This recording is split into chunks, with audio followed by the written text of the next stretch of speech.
আসসালামু আলাইকুম রহমতুল্লাহ। সম্মানিত দর্শক, কোরআনে পাকের মধ্যে এমনই একটি পাওয়ারফুল সূরা রয়েছে যেই সূরার মাধ্যমে আপনি যে কোনো অবাধ্য ব্যক্তিকে আপনার বাধ্য করতে পারবেন, যে কোনো ব্যক্তিকে আপনার বশ করতে পারবেন কোরআনে পাকের ছোট্ট এই সূরাটির মাধ্যমে।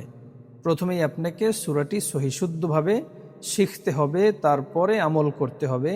কিভাবে আমল করবেন বিস্তারিত ইনশাআল্লাহ ভালোভাবে বুঝিয়ে দেওয়ার চেষ্টা করব।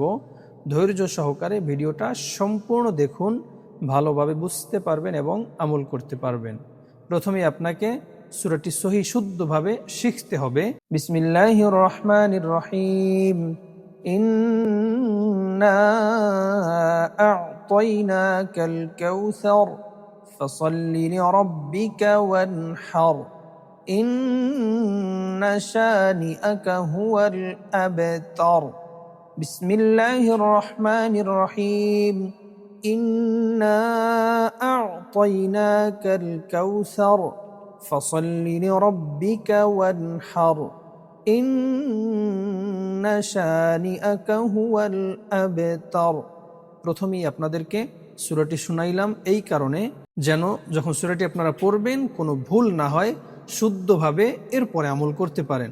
কারণ আপনি যদি আমল করার ক্ষেত্রে সূরায় যদি ভুল পড়েন তাহলে আপনার সওয়াবের পরিবর্তে গুনাহ হবে। এজন্য সহিশুদ্ধভাবে শিখবেন, তারপরে আমল করবেন।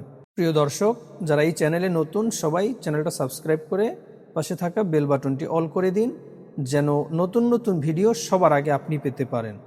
যারা সাবস্ক্রাইব করেছেন তাদেরকে অসংখ্য ধন্যবাদ, জাযাকাল্লাহ।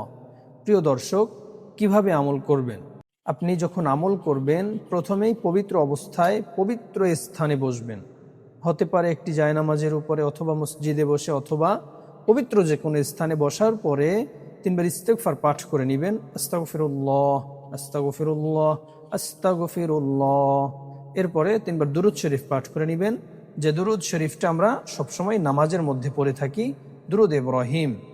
আল্লাহুম্মা সাল্লি আলা মুহাম্মাদিন ওয়া আলা আলি মুহাম্মাদ কামা সাল্লাইতা আলা ইব্রাহিম ওয়া আলা আলি ইব্রাহিম ইন্নাকা হামিদুম মাজিদ। আল্লাহুম্মা বারিক আলা মুহাম্মাদিন ওয়া আলা আলি মুহাম্মাদ কামা বারাকতা আলা ইব্রাহিম ওয়া আলা আলি ইব্রাহিম ইন্নাকা হামিদুম মাজিদ।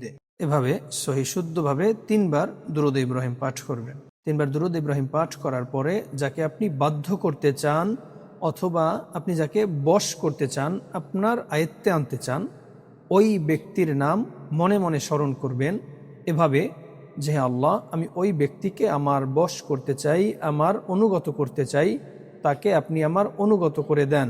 এভাবে এই কথাটা বলার পরে আপনি 19 বার পাঠ করবেন সহিশুদ্ধভাবে বিসমিল্লাহ সহকারে। এভাবে বিসমিল্লাহির রহমানির রহিম। ইন্না আ'তাইনাকাল কাউসার ফাসাল্লি লিরাব্বিকা ওয়ানহার ইন্না শানিআকা হুয়াল আবতার। এভাবে একবার পাঠ করবেন এবং আপনার বুকের উপরে ফু দিবেন। আবার একবার পাঠ করবেন, আপনার বুকের উপরে ফু দিবেন। 19 বার পাঠ করবেন, 19 বার আপনার বুকের মধ্যে ফু দিবেন। এরপরে 3 বার দুরূদ শরীফ পাঠ করবেন, 3 বার ইস্তেগফার পাঠ করবেন। এরপর আল্লাহ তাআলার কাছে দোয়া করবেন। আপনার মনের যত ইচ্ছা আছে, আকাঙ্ক্ষা আছে, ওই ব্যক্তিকে আপনি যা করতে চান আল্লাহ তাআলার কাছে বলবেন। হালাল পন্থায়, হালালভাবে আল্লাহ তাআলা আপনার বশ করে দিবে, আপনার বাধ্য করে দিবে। আপনি যদি কাউকে বিয়ে করতে চান, অথবা আপনার স্বামী যদি আপনার কথা না শোনে, আপনার বউ যদি আপনার কথা না শোনে, এক্ষেত্রে আপনারা এই আমলটা করতে পারেন। কেউ কোনো খারাপ উদ্দেশ্যে, খারাপ কোনো নিয়ত নিয়ে আমলটা করবেন না, তাহলে কিন্তু আপনি ক্ষতিগ্রস্ত হবেন। তাই দয়া করে ভালো উদ্দেশ্যে, নেক উদ্দেশ্য নিয়ে আমল করবেন। আল্লাহ তাআলা আপনার উদ্দেশ্য কবুল করবেন অবশ্যই ইনশাআল্লাহ। প্রিয় দর্শক, আমি যেভাবে বলে দিয়েছি আপনি ঠিক ওইভাবেই আমলটা করবেন, তাহলে আশা করি আপনি অবশ্যই উপকার পাবেন ইনশাআল্লাহ। প্রিয় দর্শক, এরকম আরো নতুন নতুন ভিডিও পেতে সবাই চ্যানেলটি সাবস্ক্রাইব করে পাশেই থাকুন। আজকের মতো এই পর্যন্তই। সবাই ভালো থাকবেন, সুস্থ থাকবেন। আল্লাহ হাফেজ। আসসালামু আলাইকুম ওয়া রাহমাতুল্লাহ।